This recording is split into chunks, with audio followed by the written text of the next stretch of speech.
So it looks like Jasmine Crockett's decision to enter the Texas Senate race has shaken the Democratic primary.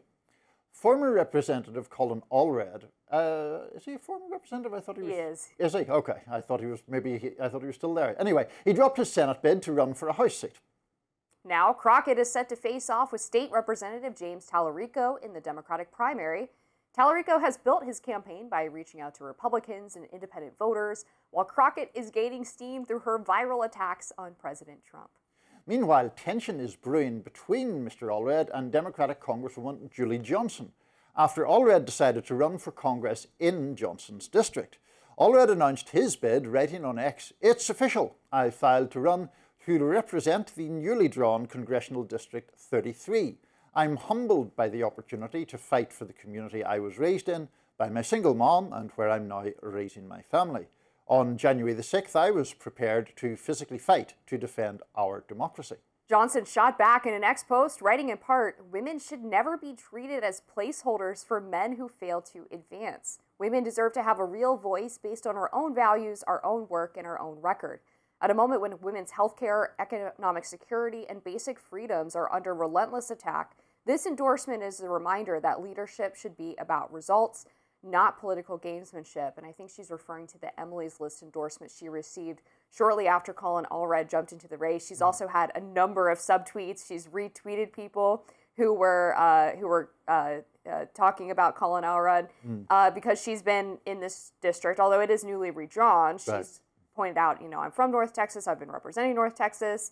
Colin Allred decided to drop out of the Senate primary, and now he's basically punishing a Democratic incumbent and forcing them to spend money on this race that really should just be Julie Johnson, I think. I think so, yeah. I mean, I think it is a tricky thing because of the redrawn boundaries. But Allred, I think, does face a vulnerability here in being cast basically as a carpetbagger or as someone who is trying to oust. A loser. Right, because he lost the Senate race to Ted Cruz. Right, by 8.5 points, I think, right? And then drops out just before the filing deadline when Jasmine Crockett announces that she's running. Yeah, and now it's this situation where, trying to oust a pretty progressive, certainly by Texas standards, female Democrat, that seems questionable to me. He may do it. I mean, he is obviously well known in part because of that Senate race against Cruz, even though I'd completely forgotten he's no longer in the House of Representatives.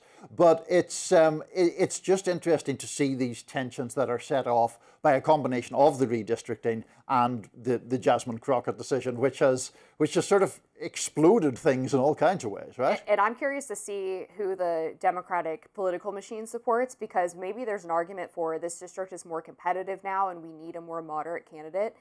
So she's received a lot of endorsements from these progressive, issue groups and PACs, but the Democratic National Committee has not said nary a word. No, and this gets to the whole issue that is also present in the Crockett bid, which is whether you're better in Texas, whether it's statewide or in a newly more moderate district, to be a more moderate figure, or whether people like Jasmine Crockett can fire up the base to such an extent that they can draw new voters to the polls. I'm broadly sympathetic to Crockett. I'm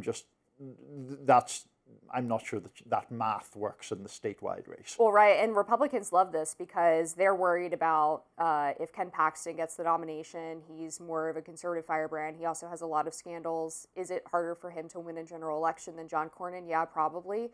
Now, if Jasmine Crockett is the opponent, they don't really have to spend as much money. It's sort of a foregone conclusion that Republicans would win. The dynamics of the race change for sure. The Secretary of Housing and Urban Development slamming illegal migration as the reason for skyrocketing housing costs. Stick around.